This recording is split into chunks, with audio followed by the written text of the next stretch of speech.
That's right. If you overcook them. Well done. Yeah, what we'll go see is a remnant of native grass, I think, the first field. And yeah, and then there's 2 fields that we, the Wildlife Habitat Federation, planted for them with no-till drills. We went through the whole course of using all the tools I'll tell you all about today to get those fields in shape and then plant them in a select mix of native grasses. And then the last field, this is 1, 2, 3, 4. The 4th field is another remnant. I say remnant. What is a remnant? A remnant is a field that has a majority of it native grasses that haven't been disturbed for plowing or whatever reason. But you know, what determines? I just started thinking about that on the way out here. What is a native? You know, nothing's really. How far you want to go back? Yeah, right. You know, natives came here. What we'll see today are native blue stems or the big 4: little blue, big blue, Indian grass, switchgrass. Those are grasses that were brought here, I guess, from an ice age episode or whatever reason they're here. But you know, things that came down from the Canadian border didn't necessarily persist. So it may be that these are some grasses that were brought down back then that how few of them didn't made it. I thought most of them probably didn't persist, and that's some of the things I'll talk to you about today. You know, we're growing out. We have in cooperation with Cesar Clayburg on my place, we're got a major seed selection process going on for several varieties, several species that we're collecting seeds from Victoria all the way to the Louisiana border. And we're selecting seeds of those big 4 and others that we're going to use, because some of the stuff that I see people planting and I've sold to people to plant, I would say they're failures. And we're selling that stuff. The commercial seed dealers are selling it because they assume it's going to work. But unless that seed is a local ecotype, it may look good for a year or 2 or 3 or 4 or 5, and then all of a sudden, so be careful, you know, let the buyer beware, as we learned in economics. It might be something that you wish you didn't have because it builds people's spirits up. Oh, I got this, it was locally harvested. Well, it wasn't that locally harvested. And so most of it didn't persist. And so we're developing seeds that are for this area, you know, and for soils that may be around here or whatever. That's like the pines, like the loblolly pines? Yeah. What is it? Like at HEB and out there on the highway. They're gonna live for a while, but they're not the bastrop pines. So. Yeah. Oh, yeah. And the bastrop pines can grow in the east, but not vice versa, is that? Yes. Well, you know, beware of all these tales. You don't know what to grow where until you tried. But yeah, you're best to get the seeds from bastrop if you want to grow them in bastrop, or seedlings from that area. Yeah, I've made those mistakes. And you can make a mistake like that with an annual, but we're talking about perennials here. And perennials are hard to get up, and once you get them up, you don't want to lose them because, you know, a little perennial seed, we harvest our own seed in many cases, and that little perennial, little blue stem seed is like a splinter in your finger, you know. Like our milkweed that we bought a bunch of milkweed in the spring. Yeah. And you know, it looked like a needle. It was just itty Yeah. bitty. And so when you plant that, it's got to be precisely at the right level, the right nutrition, right water, whatever, or it's not going to come up. If it does come up, it's not going to persist, but if it's not in the right medium. So you plant corn, cotton, soybeans, wheat, oats, rye, whatever, all those seeds, commercial annuals, are big. So they have a lot of energy. So you can plant them too deep and they'll still go make it. They'll cut the energy to persist. But a little splinter, it doesn't have any energy with it to keep it going. It's going to make it or not. So, and it may take 5 years to come up and you don't want to lose it after 5 years. So I want to help y'all. I mean, I've learned this stuff the hard way. I grew up on a cotton field back home, and you know, we replanted cotton because of the weather, but not because the seed was bad normally. It's because of other factors. And we'll talk about those factors today, if you will. And you know, first of all, I just thank y'all, not for inviting me, but for coming here yourselves, because apparently there are people who, let's put it this way, there are people who are, as Aldo Leopold said, there's those who can live without wild things and those who cannot. And I happen to be one of those who cannot, and I think maybe you people are that way too. You wouldn't be here. You care. And care about what? Those things that can't help themselves. And those things that can't help themselves are natural resources, the soil, the air, the water, the wildlife. And after this coronavirus, I would say open spaces too are pretty essential. So, you know, we're wanting those things to come back, and I think you people have it in your heart. And these people, my heart goes out to them. They just really tried to do that, and still trying. Their daughter, because it's as I said in that film, I think I sent you, Nancy, to give to the group. It's they had the hope that what they believed in was going to happen, and they had the faith that you know that anticipated happening, and then they had the persistence or that you know that quiet belief that you know if they waited long enough it would happen, and it did, and they're still doing it. But you know, Bert has died, and Willis in poor health, and Leanne's trying to do the best she can. But look what they did when they were here. And we can't all affect a big lot of land, but we can affect our own little acre or 5 acres or whatever acres, or help somebody else do it. And that's what it's going to take. I talked to a man yesterday who I was helping, started helping, what, not a decade, less than a decade ago, say 6 years or 8 years ago, and he called me and said, I think I have quail. I said, what? And I thought they were extirpated from your place. He said, no, I think I hear them. I think I heard one this morning. About that time, he's on his cell phone, I heard this bird, Bob White, this iconic call of a Bob White quail on the phone, and I heard it again. And I said, that's a quail. He said, it's not a mockingbird? I said, no, because he's only singing one song. He's not singing the several. And so he was so excited. And that excites me, you know, if I can help somebody do. And that did happen, what direction from here? Between here and Smithville, there was a place out there. Between here and LaGrange, there was a place out there, and the guy, his neighbor said, you're crazy. He'll never get quail back. And a year or so after we started doing the work out there, or he did most of it, but helping him, I was out there around July the 4th, and you won't believe we had a Bob White whistle in the middle of the day. Oh. So, you know, Yeah. those are the things that make it all worthwhile. Bringing back what I call the bees, and that's how I define the prairie. The bees, and you know, the bumblebees, the honeybees, yeah, those insects, the pollinators, the bugs, the bluebonnets, and all the other wildflowers, the box turtles, the butterflies, the Bob White quail. There's a lot of bees that you bring back when you start bringing back pasture. So that's how I identify success as seeing more bees. I had some honeybees last 2 weeks, and under my porch I didn't really want, but those bees I could have done without. I didn't kill them though, I moved them. Well, anyway, we're trying to get, this is what man brought here, thinking that it's the wondergrass. It's what I planted when I was a kid for my dad, who knew better. He was also an agriculturalist, went to college in agriculture. But Bermuda grass was especially the coastal Bermuda grass back when I was a kid, was the wonder grass. You put fertilizer on it, it reacts so well. You help the cows because you produce more and more and more.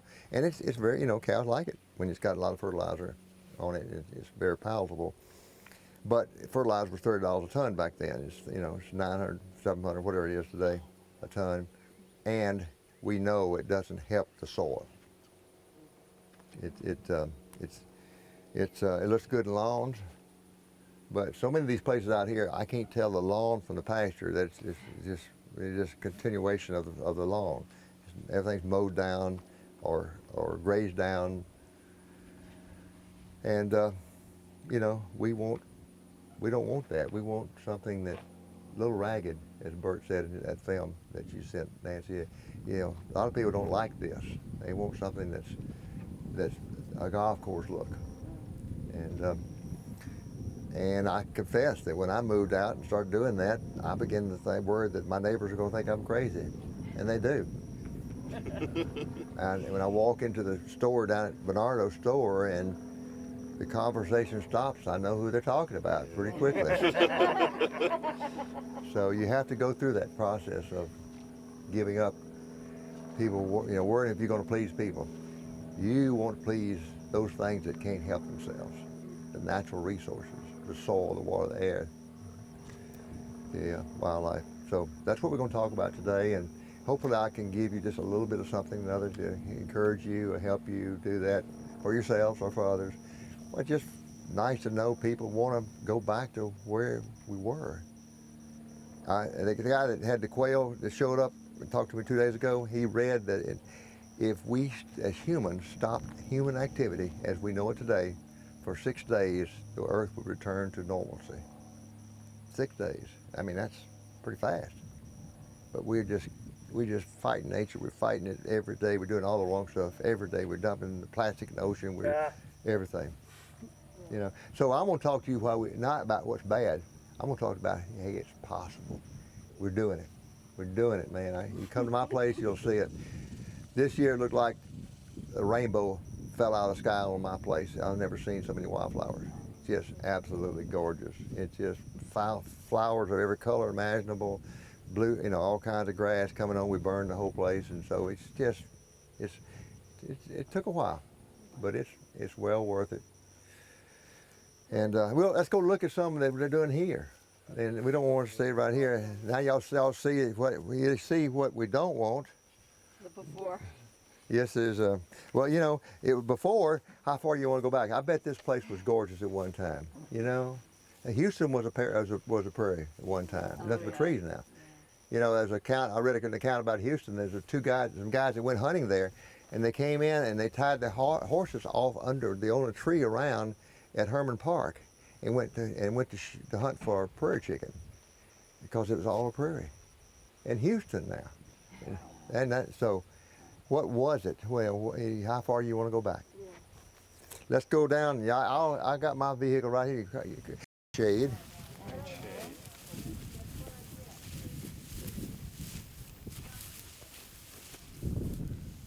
That are, it's like a bean, a flat bean. It makes a flat bean and makes a pea inside that pod. Yeah. And birds like quail and meadowlarks and whatever love the seed. So it's not invasive like Oh, it's one of the most beneficial plants you can have. That is a good sign of partridge pea. That's a good sign of recovery. It's a legume? It's a legume. It is. Yes, ma'am. Has those leaves. Yeah. And of course here's a 2-year-old plant. I know it's 2 years old. Well, because this is last year's growth. Okay. And this is this year's growth. And why I said that 2 years is because that's just about the size of plant that a quail, a mama bob white hen, wants to put her eggs inside of there. She'll go up underneath here and dig in here. And even though this is blackland, it's hard and been overgrazed, this is what's so beautiful about native grasses. They create their own potting soil. And I was never told that. I grew up on a farm. You know, we raised cotton. We used to use green manure crops and manure. What's this crop?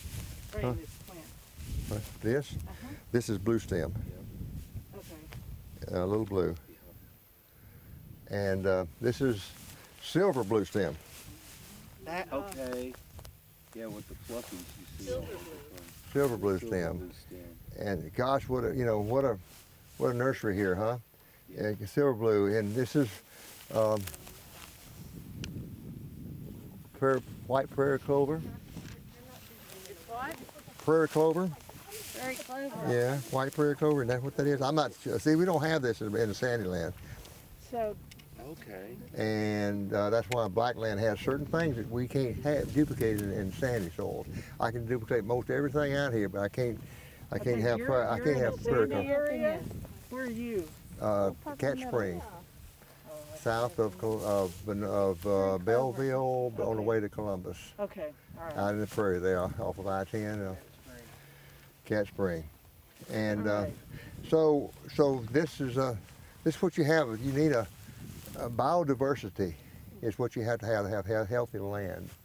And you've got it here because you've got a little everything. You got some things I'm not too crazy about. You know, this is a Texas winter wheat, winter grass. You know, but it'll die back in the summer. It's there for the winter to protect the land. So it's not that bad. It's just it's not one of my favorite plants. If you don't have the natives, it'll take over, as it does out there. Where that was all overgrazed, you see, and it came back in an invasive species. But over time, it'll come back. It'll come back to this if you give it long enough. And so you got this is even a that's a basket flower. Oh, well, really? Yeah, we'll see. Here's them over here. They're purple over here. Let me see. We're going to walk through. Y'all don't mind. I'm just. I get excited about these kind. Here's basket flowers. I think one of my favorite flowers. Beautiful stuff. Beautiful. Basket flower. See a basket underneath here? Got a basket and a flower on top of it. We'll see a lot of that in the last field. It's never been disturbed. This is a relic tract. This has not been plowed. Okay, so are all of the 4 wonderful species of grass right here? Whoops. What was that? My That phone? was yours. Let me get it. Oh, that's that recording thing. Oh. Varieties or whatever they are. The switchgrass, You've got little blue, big yeah, the blue. taller stuff. Uh-huh. We'll walk over to, I think it's switchgrass. This lower growing stuff is, well, you see here, this is little blue. I can't tell what's big blue because it's not progressed far enough for me to see the end of it. I'm not a plant ID guy like you. I'm a guy to put it on the ground, but I can't walk out here. My degree wasn't in the field that I would study all these things. I'm learning as you do. But that's definitely switchgrass. And you saw bee balm, horse mint. It's bee balm too is another name for it. Do horses actually eat it? I don't know, but it makes great honey flow. Bees love it. And this is My dad sprays it because he says the cows won't eat it, it's a weed. Oh, I had a man actually came to me and wanted to know how he said, how do you kill bluebonnets? I thought he was kidding. I said, what? I said, he said, no, I want to get rid of them. They're in my pasture, my hay field, and I'm trying to get rid of them. I said, that's a sign that the hay field is needing some adjustment. And those bluebonnets are improving the land for your grasses. I can't wait on that. I'll fertilize it. Don't worry about that. Yeah, that's what they But this is the Alamo switch grass. And why I call it Alamo, because Alamo gets really tall. And it was he also has some, that might be a Blackwell switch here. I don't know if it's lower growing switchgrass.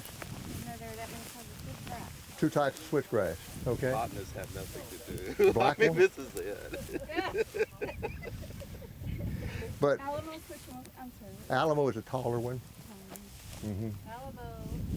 And this probably came from over here because we planted it over here.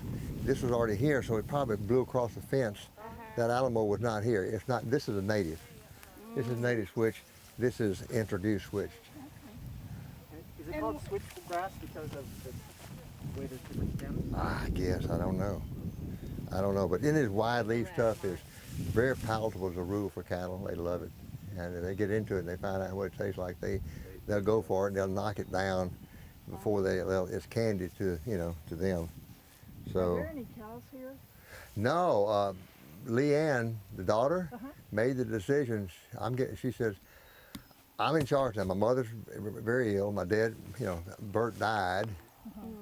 And she's quite a lady. She said, I'm getting the cows over here. I said, well, don't leave them off. You'll get too many invasives coming back if you don't graze it off so often. Well, I'll make that decision later, but I'm tired of this cows destroying or beating this land down, and they were. And Bert, bless his heart, he's the mastermind behind doing all this, but he couldn't sell those cows fast enough, and they just kept multiplying. And with a fence, a cow is no different than a buffalo. They're ruminants, but if you put a fence up, they don't get to migrate. They don't get to move. They have to stay here. If they stay here, what they're going to do? They're going to eat the most palatable first, and leave the invasives. So the invasives take over, and that's not what you want. So what's an alternative to cows? If you don't want cows, but you... Okay, let's talk about what I did to restore my place, or any place. Aldo Leopold, who said we have to use the same tools that's destroyed the habitat to bring them back. The hoof, the match, the plow, the axe, the gun. Hoof being the cow. Controlled grazing is probably the most important thing you can do, because the cow doesn't know, and you're not going to move the cow often enough. It's likely that the cow is going to destroy, eat it down. This plant will be fine until it gets about this far, this much left. The growth zone of native grass is up high.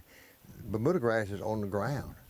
So you can graze Bermuda grass and lay it down to the ground and it'll come back. But if you keep hitting this stuff and knocking it down to the ground, it's going to say, hey, I'm out of here. I don't want any more of this. So you overgraze natives, you're going to end up with Bermuda grass and bahia. It's just a given. And that's one of the worst too, and not just here, but all over Texas, all over the United States. We're greedy people. We want to get all we can. If it's green, let's get it off the land. You know, let's eat it up. So we've got to, number one, watch control grazing. If you got cows. Cows are good though. They're not bad. When it gets too rank, this is going to get too rank. You got to get cows back in here, knock it down, because it'll outgrow itself. They're sort of allelopathic. You know what that means? It means it will kill itself. It'll grow so thick, it leaves no room for some new one plant to come in. So it'll make a ring here, and that ring will just take over, and so you'll end up with sod-bound grass. Now I have some of that, but it's not likely to happen. But you know, you do need the cows in there, and you need the cows to open lanes so that if you have upland birds, one of the other natural resources, they gotta have a place to walk, and this gets too thick.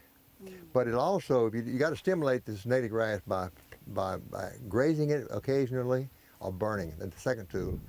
The hoof, the match is the second tool. Prescribed burns. I love them. That's the crescent wrench for a conservationist. You can use it in so many ways. It's not a piece of dirt in Texas I can't burn, I can tell you. I can do it. I can do it. But, you know, there are laws about smoke going across highways and affecting people in nursing homes and that kind of thing. So we got people now to worry about. But if you put in your fire lanes right, which is the third tool, the plow, you can burn any piece of ground in Texas. Yes, ma'am. You had a question? Okay. So burn it. Seed, oh, spreading seed? Okay. So anyway. I apologize for that. That's okay. I didn't know what I was supposed to be doing here. What the sign is.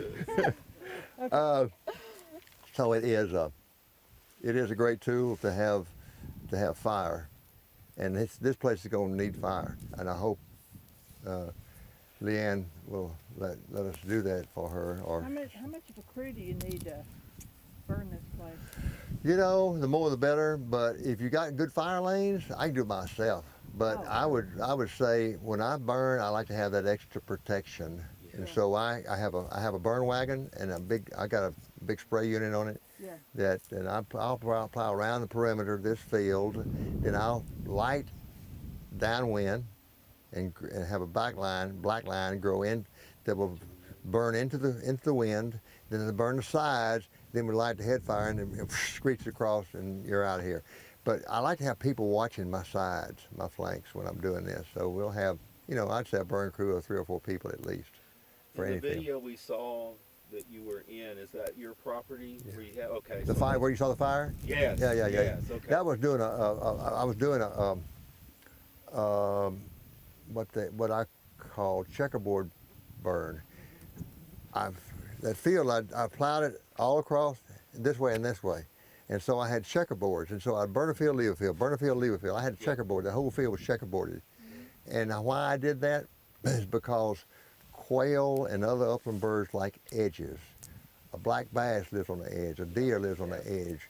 Bobwhite quail lives on the edge. So the more structure I created with burns, the more edge I created. And so the quail, what mama quail does, she runs in here and she builds a nest in the bottom of this. Then those chicks come out, and if you got a fire, if you got a burn there right beside that's grown up in croton, woolly croton, doveweed, whatever, they'll go out in that croton, I have wildflowers growing around a lot of mine, and they're growing those wildflowers, it's like a kid in a mall. They're going, they're bugging, they're running through that mall, and they're chasing insects. That's their only food. That's the quail MRE. So they're out there chasing those bugs, and they're having a ball, and they're hanging out. Quails, like teenagers, they spend 70% of their time hanging out, loafing. So all this is perfect. So 97. oh yeah, yeah. So anyway, How often do you have to do the burn? a third a year, at 1/3, every 3 years. Is that in place of cattle grazing? What's that? Is that in place of the cattle grazing? But I'll tell you what, if you burn, that great green grass comes up, the cows go crazy over it. The Native Americans burned, they were big burners, and why? Because when that green grass comes back after that burn, oh, those cattle or those buffalo will just, it's targeted by those animals that's so palatable after a burn. So you're rotating and burning? Yes, rotating and ma'am. burning. Is there a time of year, is the dry season or the wet season when you do I prefer December through February because it's dormant, and you have when you have the top amount of fuel for the burn, and your plants have gone dormant, so you're not going to hurt them when you burn. Nobody's laying eggs. No laying eggs. Nesting. It's not nesting. Yeah, December through February. December, January being the peak time. But December will be fine.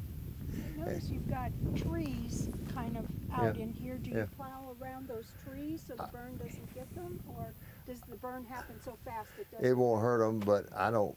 I mean, this is a prairie. That's the next tool I got to. We went to the hoof, the mash, the plow, being fire lanes or wherever you plow, creating croton for food and for cover. And the hoof, the mash, the plow, the axe is mechanical removal of those. Those will take over. There won't be a prairie here if you don't control in trees or they're good, but they will take over. Live oaks are one of my worst enemies around my place. I love live oaks around my house.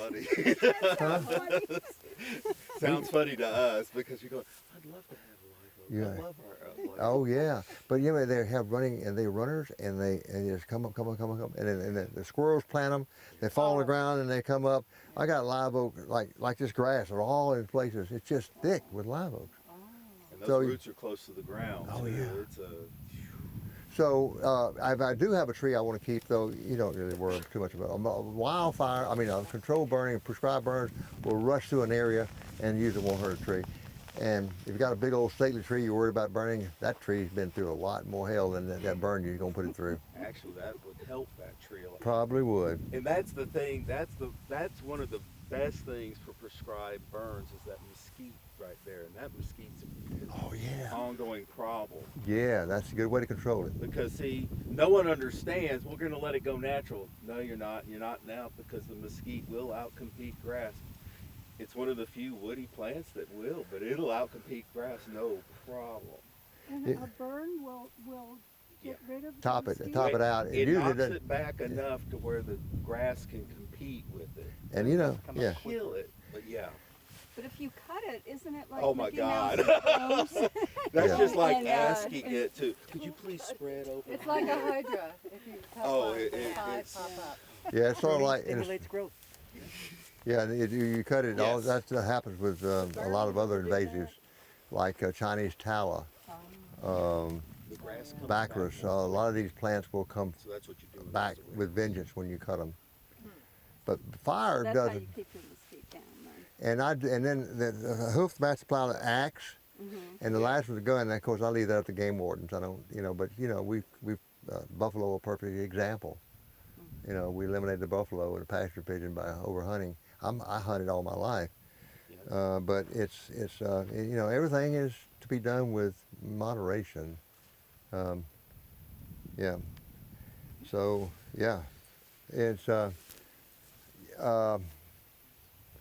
So anyway, here we go. We got lots. You've seen, you've got silver blue stem. We got both types of switchgrass. You've got little blue stem, and some of these are not little. They might be big blue stem. Huh? Just whatever they're in their stage, you can't tell the difference right now.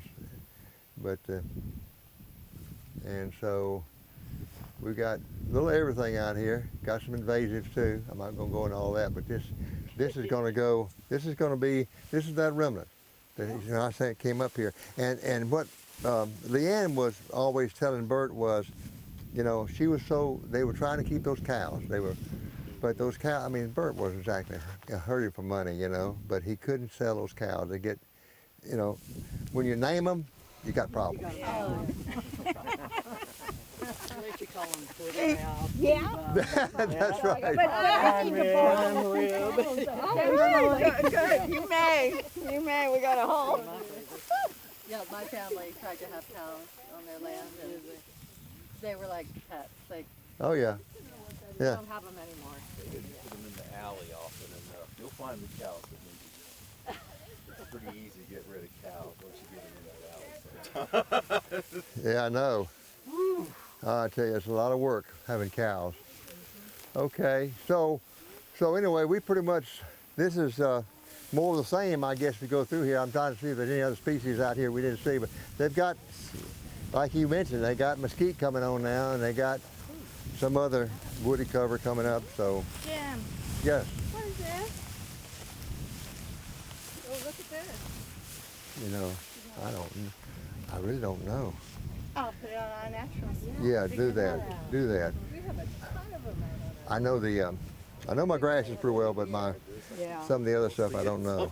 Forbs and the How many acres? whatever. Yeah. But by her taking the cows off, she's going to allow one thing to happen. The natives are going to get stronger, and they get rid of some of the invasives. They'll be able to compete with invasives better. Because just like anything, fire's really good, but overuse fire is bad. Cattle are really good. You overuse cattle, they're bad. Absolutely. They're the strongest tools, and then I'd say they're the strongest tools in most trees. Yeah, yeah. Let's walk down here and look at some of the stuff we replanted, I guess. How many acres do you need to have a prairie? How many what? Acres. Oh, I think a prairie can be an acre. A pocket prairie can be a half an acre, or you can make a prairie.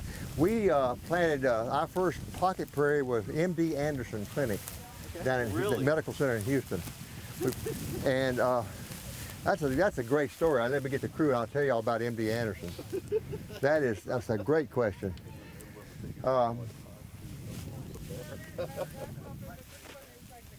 Yeah. Okay, I was going to tell people about prairies don't have to be big, expansive units. Prairies can be thousands of acres. They can be less than an acre, or less than half an acre. With this last year, 2 years, we planted the front of the school at Katy High School. It's won all kinds of awards for the stuff we planted out there. We planted M.D. Anderson years ago, the medical clinic downtown Medical Center in Houston. I'm going to tell you, we planted that place, and one of the campuses, they have campuses all over the medical center. One of the campuses we planted mainly in wildflowers. we started hearing reports of people coming from all over the world down there. And to see flowers, to see native grasses and flowers? Well, no, to see loggerhead shrikes. There were flocks of loggerhead shrikes that came in, and that's the butcher bird, you know, that the one that impales a grasshopper on a fence, a barbed wire fence, or some kind of way to impale that animal. So, and I asked somebody one time, I said, why do they do that? And they said, well, they got hands. How else are they going to hold on to it? But you know, to see a loggerhead shrike, a butcher bird, is very uncommon. We had flocks come into Houston to the medical center, and they weren't going there for treatment at MD Anderson either. They came in because of those insects, and it was just a sight to behold. So, you know, what you do for this soil makes this plant better, which helps create more insects, which helps the animals that breathe in it, that live in it, that live off of it. So it all starts with the ground, at the ground level. And I noticed in that video, Leanne talked about why, just go down here and why is it so, this native grass so important from the standpoint of these animals? It's just cooler down there. It's cool. It's a lot cooler next to that ground, and holds that moisture. And it's just what was put here, you know, and stayed here, it's just persisted here, and allowed all these other animals to persist. So that's why you got to have the tall grasses. And I tell you, cattle are happier too. I grew up on a farm, and you know, you can walk through a field of cattle, and you can hear them in these tall grasses. In the wintertime, when it's cold and they're tall grasses, the babies are down here. This stuff here is up tall. It's protecting them from the elements. And the mama's got plenty to eat. She's not worried so much about her baby. And the mama's going, moo, moo, moo. They're having that contented sound. That if you're, and I've been around animals, know that that's contentment when they know that they're protected and their babies are protected. So, you know, we go to the Bermuda grass, and the only thing that protects them is a round bale of hay that you put out there. And I hadn't baled hay and hadn't fed hay in 15 years. Wow.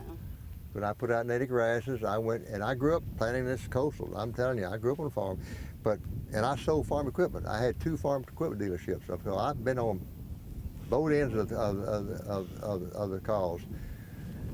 And I got to tell you, it sure is nice to not have to feed cows in the wintertime. I have done my share. Anyway, let's move on. I'm not sure that we're far enough east, far enough that direction. This might be one of the fields we planted, because that might be the original field over there. So y'all mind walking there, over there? Good. Huh? Sure. I just don't know that this might be. Now this is Hmm? Yeah, dewberry and blackberries.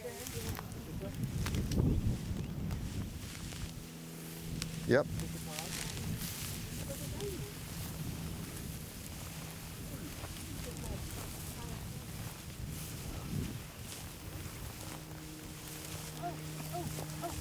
What is it?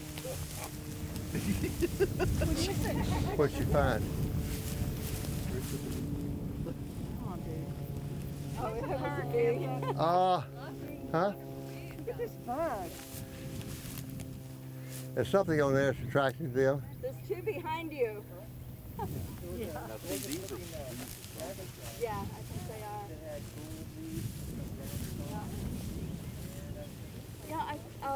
Yeah, I haven't either. Steven has. He's out in the field Now this is blue stem. Yeah. Okay. No, And I'm not sure. It's probably a little blue. And that's the most, that's the most common and prolific one. I look at them out my window. Oh, prolific Most one. of the time there's nothing on it. Where's that next plant? There it is. I thought, well, if it's 60 seconds, then I can tell you how many times we've come to that plant. Probably should have driven back here. I wasn't thinking about being this far over. I can't. It's been a year since I've been back in here.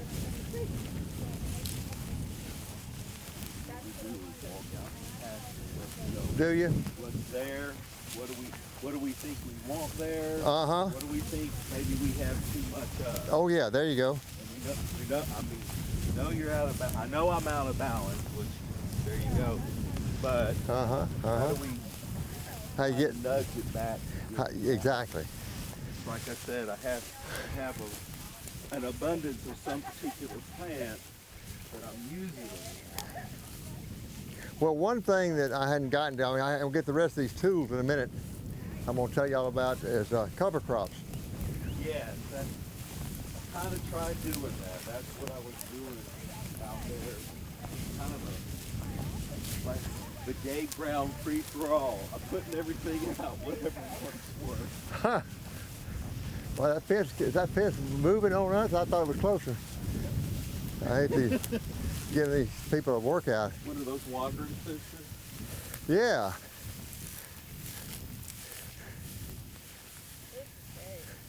He's done a nice job.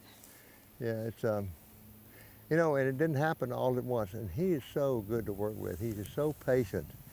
I planted his place, and I planted another guy's place over. Where was that? I can't remember.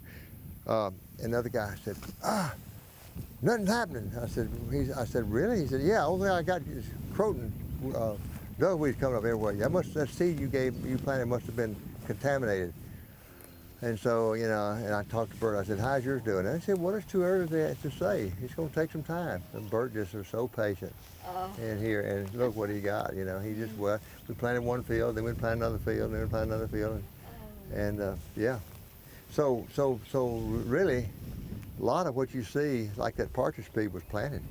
Yeah. We planted that, but it is a native plant. It's like bee balm is.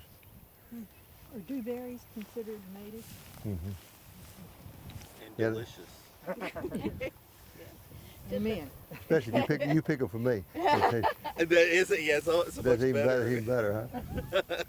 Wow, they Here's are. your bowl. So They does make- the buffalo eat these basket flowers? I don't know about the Or basket just flowers. the I'm not sure they'd eat those, but they certainly eat the grass. Okay. That's mainly blue stem there, and it's so thick. You know, those basket flowers are down low, young. They probably were edible. You know, this hadn't been grazed for a year, so there you go. The And they flowers. probably tromp them down. Yeah, stomp them down, and then they, you know, and if it's really good grass, they just stomp a lot. So they really control the woody cover pretty well by, you're right, by just having create a feedlot operation out there. There's a paintbrush still here. Yeah, I know. Good job. Paintbrush. Keep hanging. Yeah, He's at the end of the bell curve. he's right here. So we talked about the hoof, the match, the plow, the axe, and the gun, and we've added two other things that I think to help restore native grasses. Those other two things, you done everything right? Oh, okay. Are I say controlled, chemical controlled of invasives. And we do use herbicides at times, but only very limited amount that we just know there's no other way unless we want to live to be, you know, we live long enough. It's just going, you got to do it sometimes, and then you're over, you know. But water's a chemical, you know, so don't say chemicals all bad. I don't like to use it, glyphosate, for example, and things like that. But sometimes if you got to get rid of a mood of grass, use a chemical. If you get rid of it and then plant, and then burn it, come up, hit it with chemical, and then plant it. The other thing I like to use is cover crops. I highly recommend cover crops. Cover crops are one of the best green herbicides you can use. I've had my best stands after I've done all the things I mentioned before. You know, control grazing, plowing, burns, blah, blah, blah, all, and removal of invasives, woody cover. Put it in a cover crop. The cover crop, it just like oats or wheat. In the winter cover crops, especially, you cover the ground, and underneath those wheat and oats, you'll find the ground gets sort of pretty bare. it just shades it out. You get a real good stand of cover crops. And a winter cover crop, and there's no grass growing, and it does a pretty good job on some of these invasives. So like Bermuda grass, I had one field in particular that I kept putting out herbicide on, kept using glyphosate. I think it got the liking glyphosate. I think it's like, bring it on, that's pretty good stuff, you know. And I said, I'm losing this battle. So I planted the oats out there, and I went, and underneath was just bare ground. I said, ah. And then the oats mature. They didn't mature fast enough, so I admit I'd used glyphosate on the oats, and it knocked them down. And then I ran my no-till drill through there and planted native grasses. Oh, what a stand! Beautiful stand of native grasses. Now, it's over. No more herbicides. All I got to worry about is either graze it, or burn it. And it's just loaded with natives. So, and the last thing I've used, and I'll tell you to use, is the right equal types of seed. Some of the seed, we got a test plot, and you're all welcome to come to our headquarters and see this test plot we're doing with Caesar Clayburg. And we're testing little blue stem, knot root bristlegrass, silver blue stem, yellow Indian grass, and just got through planting some rattlesnake master. And we're constantly, and these are seeds we collected from Victoria all the way to the Louisiana border, finding out which ones are going to work the best in this area. So we'll select some seed, and because some of the seeds in those test plots that we grew are some of the commercial varieties we're selling, and they are a failure. And you no wonder people get frustrated trying to restore stuff when they plant this and spend all that money getting their crop going, and it fails after a few years because it's not adaptable to this region. Okay, so make sure you're your seed source, and buy on the basis, once you do buy seed, buy on a pure live seed basis. Don't buy bulk seed, buy pure live seed, which means you know the germination and the purity of that seed. So buy local ecotypes on a PLS basis. And with all that, I learned that from failure, I can tell you. I made lots of mistakes. I learned, as I told you earlier, fail fast, fix fast. And but I did start listening more to people. And I can come out and see your place. We have biologists to come out and write you a plan or do a site visit. And if you don't want a plan, fine, but they can make recommendations. But if I had somebody who had written me a plan, if I had me then that I know today, I would have saved so much money. And do it with just a half an acre or 500,000 acres. You need a plan. Somebody is going to help you save money. Do it the right way the first time. Don't do it, have to do it again. And so what I'm telling you is have hope, and there is hope. It can be done. And people like you are the ones that are going to make it happen, you know. I think there's more and more people interested in this stuff. It's not using the land the land is not to be used and abused just to make money. We're part of this community. This land we're a part of this whole community. We're part of this. And so, one for good land, what Franklin Roosevelt said, that you kill your soil, you kill your country. And you gotta, a shovel full of this dirt, of this relico here especially, a shovel has more microorganisms in it and more earthworms than there are people on the face of the earth. One shovelful of that dirt. So there's lots of animals in that land out there beside under that native grass that you're protecting. And yeah, and you're helping all the bees. Just bring back the bees. Now you know, those are your indicators. As far as this piece of land, before he bought it, was it a farming land? You know, I don't know the history of this land. I do know that this was a hay meadow that didn't get grazed or plowed.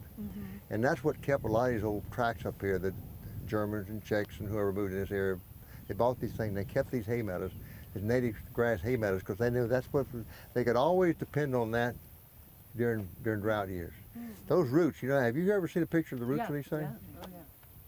We dug. I have a picture on. I should send that and let y'all pass it around. I got a picture. We dug up little blue, big blue stem, Indian grass, eastern gamma grass, and I nailed them to the side of the wall on my barn, and the roots are 10 to 12 feet long. Wow. 1 year growth. Wow. 1 year growth. We dug them up, and that tells everything right there. Those roots. They can depend on that. This is getting dry. You know, they had a lot of rain out here. So, but that looks pretty good right now. It's got that, and that's why blackland's important, I guess, because blacklands hold moisture a little longer than sandy lands where I am. So with your sandy land, is it sandy loam? Yeah. Okay. So Sandy. you're not necessarily doing the same plants Yeah, I am. here? Oh, you are? Oh, okay. And they do well with the sandy. I just don't have the diversity. So I have certain plants. Blackland has certain plants. Blackland probably has a little bit more things, more diversity than I have. You know, so you know that little clover I showed y'all earlier, those kind of things we don't have, but we have the basic four. You know, the main things for quail. And we have bee balm. We have. Well, they have side oats up here too. We don't have a lot of side oats, which is a Texas native grass. Okay. Yeah, we have some. Some side oats. What about the inland sea oats? Yeah. We don't have that. Oh, yeah, there's the last place I saw those were over in between McKinney, or Kenny rather, Kenny and Brenham. I saw a bunch out there on some people's property. That's north of me. I'm not sure. That must be pretty black. I think that's, I don't know what kind of soil that is. It's hard to tell. Yeah. Now, what have you used for cover crops, and what do you kind of like to use? Wintertime, I use cereal crops.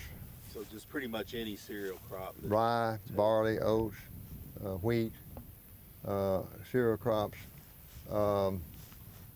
You can also, if you got black land like this, some people like to put in turnips because it opens the soil up.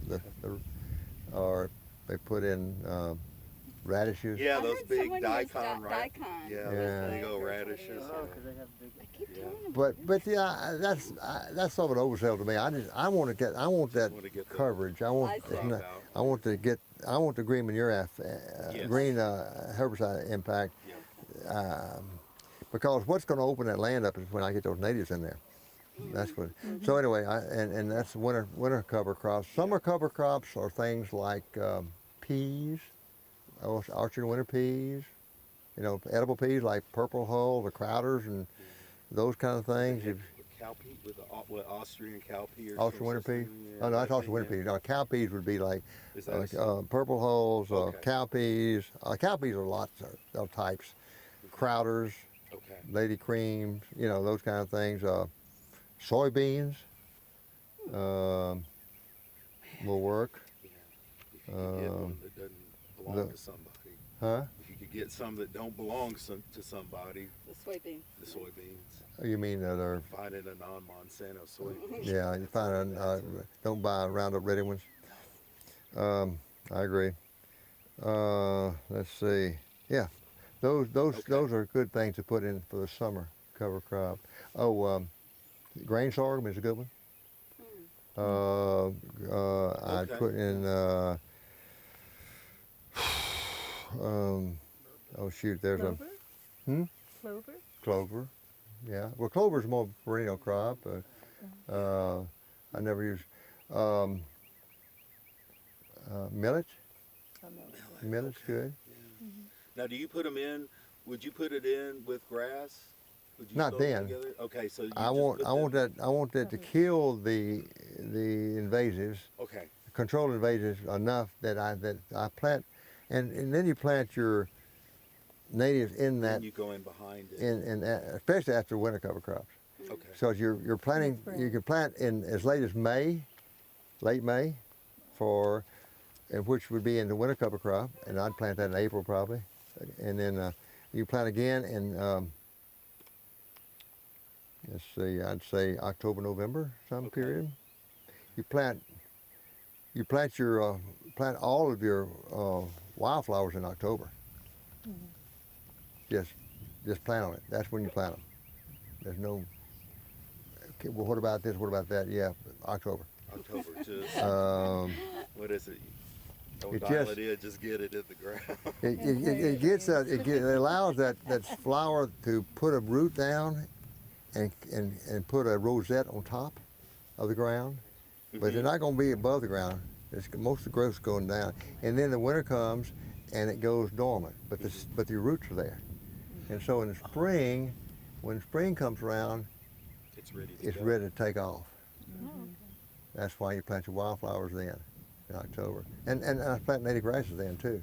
That's a good month for native grasses. January, February is good for natives. Again, you know, you don't know. Native grasses have a mind of their own. It's like, you know, it's what's the weather. You tell them what the weather's going to be like. It's not going to come up till it's right. But the secret is planting it right, with the right But do equipment. they stay dormant in the soil until it's right?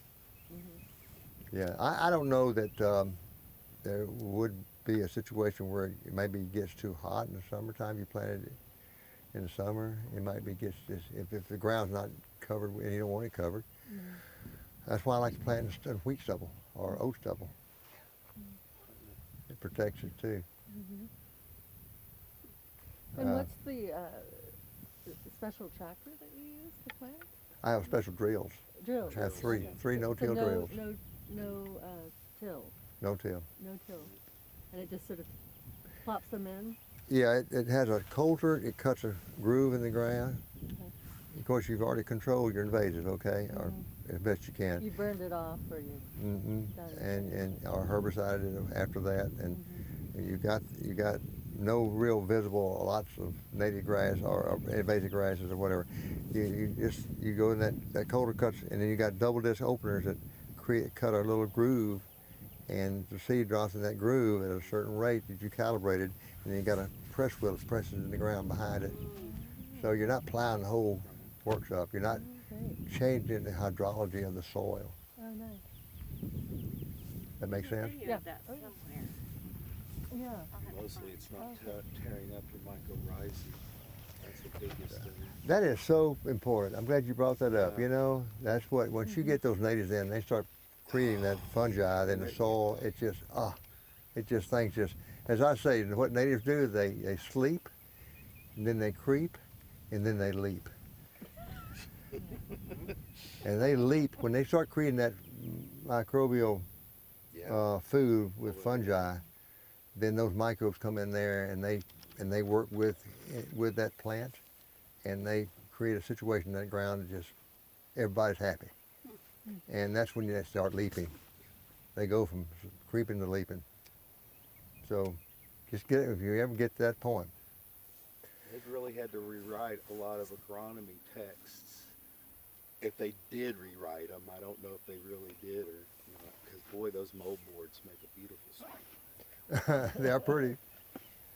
And Yeah. that's the worst thing to rehab is old cropland. That's Oh, the yeah. absolute worst. Because you think you're done. There's a hard pan about 12 inches below the Yeah. ground that you're going to have to deal with. Well, you know, there is, but if you're in where I am, we don't have that pan in that sand. But you take the cows off for a while, it fluffs back up. I'm not sure about Blackland though. It's sort of a natural pan here at Blackland. And we are at the weird intersection of, are you Blackland? Depends. Are you Sandy? Maybe. It depends. What is it? It's that gray sand that will set up as hard as rock, but boy, you can't build on it. But we're dealing with that mix between those two. They got all types of soil here on this place. Oh, do they? Well, they've got a creek right here. Huh? A creek. Yeah. They have a creek. Yeah, they do. You I had- mixed too. I wanted to check one Do thing. you? Yeah. A little bit of black onions, throw stuff out and hope for Yeah, the that's best. fine. Yeah, my front and backyards are different colors. In a heartbeat. Yeah. It's that gray stuff in the back and kind of orange in the front. Yeah, yeah. I suspect the front's the one that was brought in. But It's pretty dry. It's pretty hard down there on these plants. They And I need have some like rain. a hard pan I put in of just clay. I've got Red clay, in clay. the, clay in the front, 15, I guess, and sand in the back 5. You know, if we could mix them together, no, don't mix sand and clay. that's what I've heard. No. Sounds like a good Add idea, but organic. it doesn't work. Yes, that's good. That's a good thing. There's something goes wrong. One of the things that bothers me about these, you're talking about the agronomy courses, or one of y'all was talking about agronomy, and I'm not sure it's changed that much, is when I took agronomy, we never talked about native grasses. Get rid of those things, put in some real grass, like little grass. And soil tests. You know, people start soil tests, we still do NP and K. Listen, NP and K, I'm not worried about that. These native grasses will grow in really bad soils. They make the soil themselves. They make their own ecosystem once they get established. Just get them established. But it's more important, and I know that Leanne was talking about how Bert Pecore would always trying to bring up the humus. The humus. Get that up, and then we'll have better native grasses. Get the native grasses in, and they'll make the humus. Don't spend all your time killing yourself with NRCS. It's got wonderful programs, but one of them is to increase the humus, and you know, by growing cover crops. I mean, the amount of humus you create in a year with that is so small. What you need to find out, if you want to find out what kind of soil you got, you know, the Haynes test is. I was going to ask you about Haynes up in Yeah, People. Yeah. those are something. Everybody sends all this stuff to him. That's so much better. So much better test Does of the your government soil. know they pay him? Huh? Does the government know he works for them? Because he's the only one in America that does that. There's some others Well, I around, think there's some one in other labs. Georgia, I think, and whatever. But you know what? That is the way to go, though. Okay. That's All when right, you find out tell what your. us about that. I don't. It tests things in your soil that are not traditional. You know, it talks about your humus. It tells you what your the friability of your soil is. You know, And that's what you want. different than what the USDA, well, they Take test nitrogen, phosphate, and potash, okay. basically. And other things you might want to ask them about, calcium or your pH. But all of that's good and fine if you're growing cattle. But people don't understand you're growing grass. Cattle are a way to market that grass. This grass, you know, is going to be shoved through that cow and come out as meat, and that's what you're going to sell. But the grass is what you're selling. And the better the grass, the better your profit level. But you want those kind of tests will tell you what you need best. Not to say, but if natives, they'll grow in pH that's high alkaline or low, you know, being acid. They adjust. You get this stuff out there. You don't worry about putting out lime. I haven't put out any lime on my place. I haven't fertilized ever. I had grass up to here when we had the drought. My next door neighbors had dirt. I mean, that proved it to me. And they still said, man, you're gonna kill this livestock industry trying to save those quail. I had that kind of comment. Okay. But the cow is king, you know, and I grew up with that. Yeah. I know. Yeah. I sold New Holland balers. That was one of my franchises I sold. And one guy told me, he says, you know, you can't have cattle on that kind of grass. I said, what do you mean? He said, well, you're not making any hay. I said, no, I don't need to make hay. I graze year round without hay. You cannot grow cattle without hay. I said, let me say this. I've never seen a picture of a Comanche Indian with a New Holland baler behind it. They had buffalo without any hay. Well, They didn't quite, yeah. It's hay that's standing up. Yeah. But what about the burning though? Doesn't that would add something back in? Oh, it doesn't. What you're losing in the air is smoke is primarily What you're getting out the water. You know, you're getting rid of the water, but most of your that soil becomes it's enriched You're scarifying the seed. You're knocking back woody stuff. But the burning doesn't hurt. No, I'm thinking if it's adding Yes. to the soil. Yeah. Yeah. I don't know exactly what it adds. Rather than fertilizing, it's something ash. Yeah. Whatever's in the grass. Yeah. It's just I have all a right streaking violet question. Are we gonna walk somewhere else now? I'm gonna go back to trucks. We can go back here, but this is just some of the same stuff we restored this back. Okay. So you've seen what we restored. I'm thinking it's up to y'all. We can actually, if you don't want to walk across this rough ground, you can walk down to the fence here and go along the fence row back to our trucks, and I can drive y'all out. We can drive out in these fields. These fields are what we restored. You just walk through it. Okay, it's the same thing. That's what we restored for them. But the backfield is the reason I like it is because it is like this one. It's a true remnant. And so I like remnants. I like these relic tracks. You know, I mean, can you just visualize buffalo out here? This grass is not as tall as it's going to get. I mean, it's going to double in height. So it just, and I had to move to Texas and find out what native grasses are. Memorial Day, 4th of July. Thank you. So we can walk down here. How about that? Jim, is what you're teaching or doing through wildlife habitat, Yes. is that consistent with what's going on at A&M today? Do y'all They're professors at A&M that understand the program. The Dr. Fred Mines, he's been there for years and years. He fought for natives when everybody else was telling get rid of natives. Baron Rector, he'll tell you real quickly that natives are the way to as it is. Yep.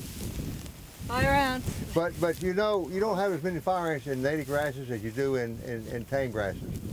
Because the tame grasses, like Bermuda grass, will hold that mound together better. Oh, wow. Yeah, that's So, what is this? We've been asking this. We've seen this. What? What, do you know what this is? Yeah, but I can't think of it. Texas parsley. It's what? Yeah. Texas Parsley. Another name I'm thinking of. There's another name for it too. Yeah, I saw you doing that. I saw you taking the picture. You shouldn't have admitted doing that. Oh, please. Texas parsley. There's another name for it. Anyway, so you've got here. We've got another native remnant of. You've got this is yellow Indian grass coming up. Lots of yellow Indian grass in here. See that? Beautiful stuff. This is one of my favorite grasses. It's one of the ones we're testing. It's just, to get a seed, select a seed. So we've got these seed selections made all over, and we're gonna pick out. I mean, we've got rows from here to those woods there, or not quite that long, half that way, but several rows are planted in one species, and we're going to select 2 seeds for that whole plot. Just come up with the best yellow Indian grass possible, come up with the best little blue stem possible, Wow. the best whatever possible. And so we'll have, in 5 years, each of those will be able to, they'll have seed, they'll start giving seed to the commercial growers to sell. Wow. When did you plant this? This is all native. No, I meant, even this is native. No, the This ones is- that you've got in rows. Oh, at my place, I planted them. Oh, we planted those started 2 years ago. This is a remnant here. Okay. This is okay. totally a remnant that was never disturbed by plow. I assume, Is it a pedigree? but so that's why you got so many of these, these Not a state park. basket flowers around. I got some seed off this and planted at my place. I didn't get many of them to take. This is really a Blackland plant. So we could take some of these. and Yeah. plant them. Oh, she wouldn't mind. Take you some. Oh yeah. Thank you. Actually, she gave me some. See, their mother came out here and harvested They're kind of sticky. a bunch. Yeah, they. I wondered. Okay. Yeah, Good deal.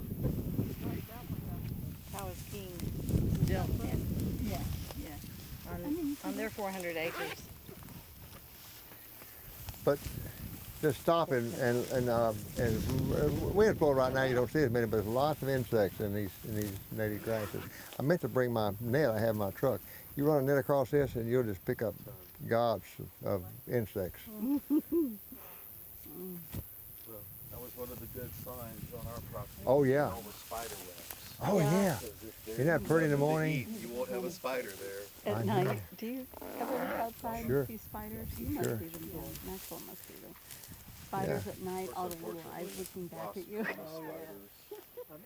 Uh-huh. That for the spider, but you know. That's part of nature, isn't it?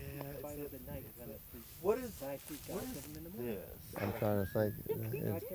That's Oh, you're one of those, yeah. It's that our other Is professor that, trying to get you to is a 4 o'clock guy. Yeah.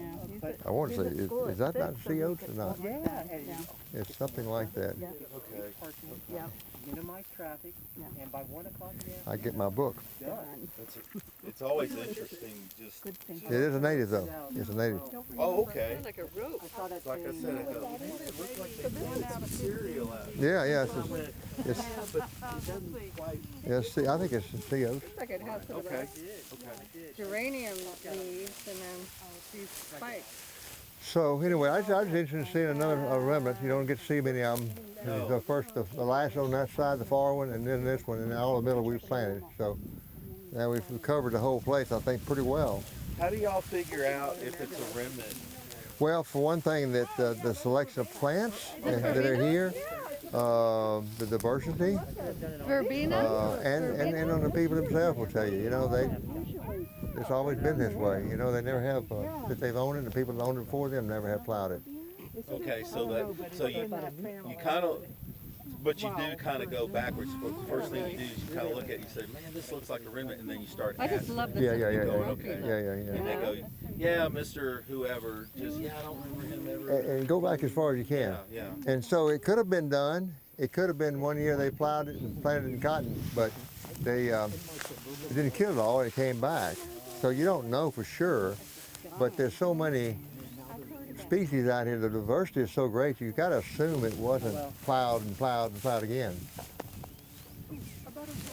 Yeah, I'm telling you. There you go. One of those bees I was telling y'all about. There have been some. Everywhere I keep looking. Were they? They worked for a time. We have the carpenter bee version of the bumblebees. They don't. There's no fuzz on the abdomen. Yeah. So we look at, but I can see the little fuzzy bar right up at the top. Oh, yeah. Mine is on the. Bees are such good pollinators. Well, we're telling everybody, honeybees are okay, but you know the natives are really Native honeybees. well, yeah, just the native bees. Yeah, all and they come in colors. Jim, what's the eastern grandma grass? Oh, let's see if I can find some across the fence. It's so we planted it. Huh? Yeah, they do sell some seeds. They mainly sell hay off of it, but it's huge.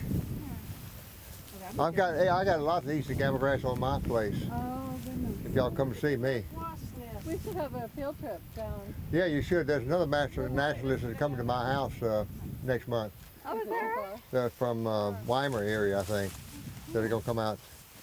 So yeah. But y'all come anytime. Just let me know. I'll give you my card. Like an hour from here? No, what's that? Your- Johnson grass. Okay. Yeah. Is that native? Johnson grass. I don't. It's one of those grasses that I really don't know. We've always fought getting rid of it. Yeah. Because we grew cotton when I was growing up.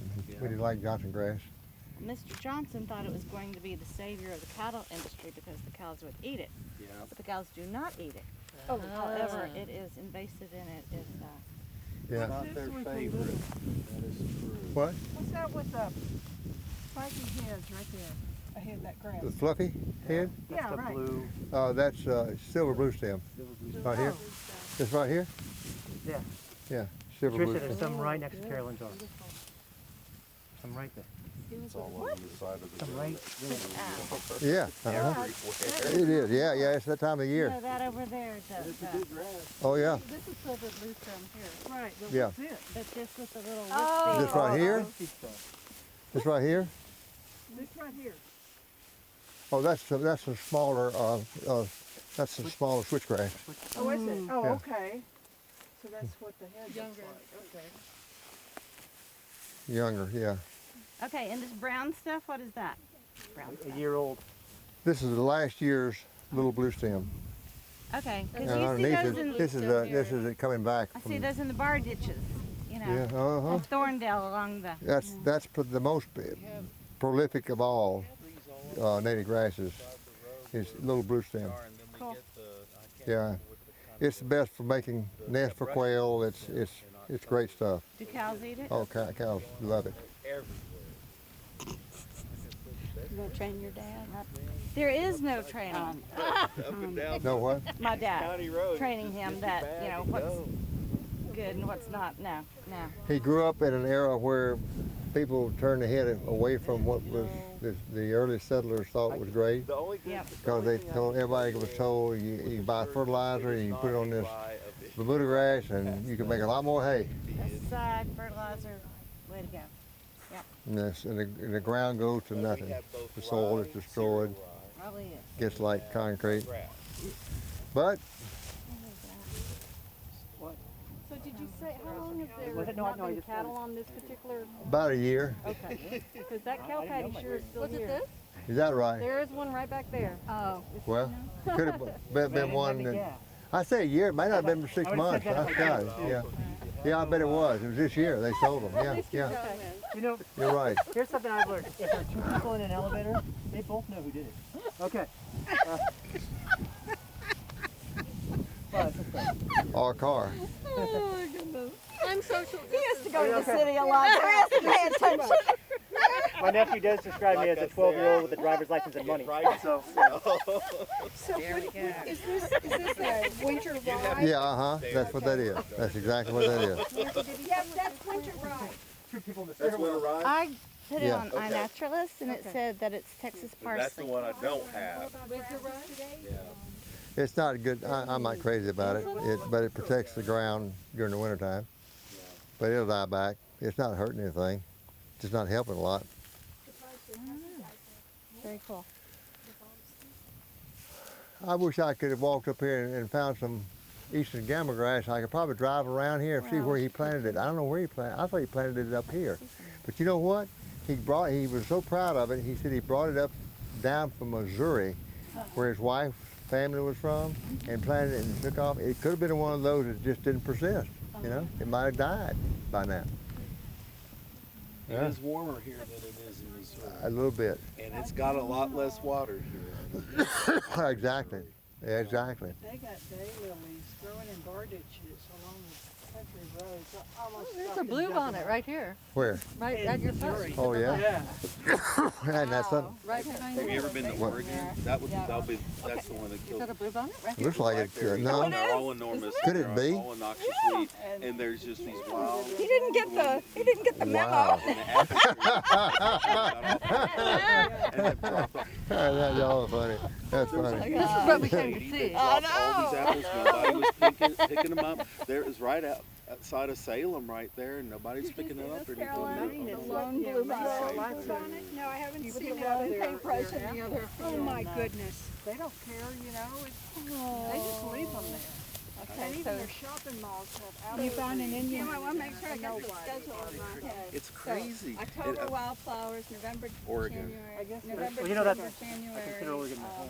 I was born in Boise, but I went to school at Oregon Plants State. in April? We're going to be I back in plant. Oregon I about plant 3 or 4 May, See, that's April, May, April, May. I just October, I always tell November, people, latest. just go- No, what do I go October. say? You're talking about Go native to grass now. Willamette Valley. You February. don't have to have any plans. February You too. just Okay. go and show up. Already People will burned, talk then to you you, do it and you'll back. drink Yeah, the best and beer, it just you'll drink. depends on where your land Actually, is, what the stage Pinot Noir of from I Oregon see. is better. yeah than, of oh my gosh, of Sonoma, not just Sonoma. Napa Valley is preparation so you're nice, in, and I you have- know, it's from getting rid of the that's invasives. The climate. I love. I worked at a winery. Oh, okay. I love doing it. I got paid in wine.